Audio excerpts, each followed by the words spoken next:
นี่ตามน้ำพริกหมูตามน้ำพริกไก่พริกหนุ่มใส่ปลาร้าให้มีครบไม่มีหมูสับ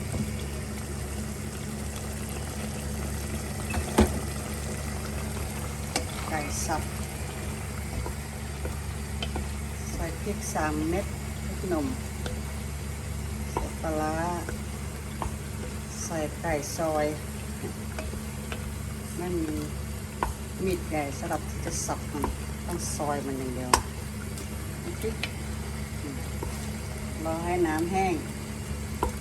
เป็นน้ำพริกปลาร้าไก่ซอยแล้วก็หุงข้าวนี่เห็นไหมไม่มีหม้อหุงข้าวต้องหุงข้าวแบบนี้ต้องหุงข้าว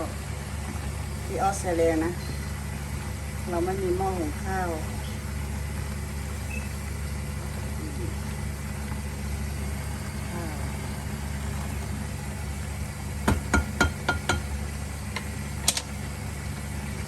พริก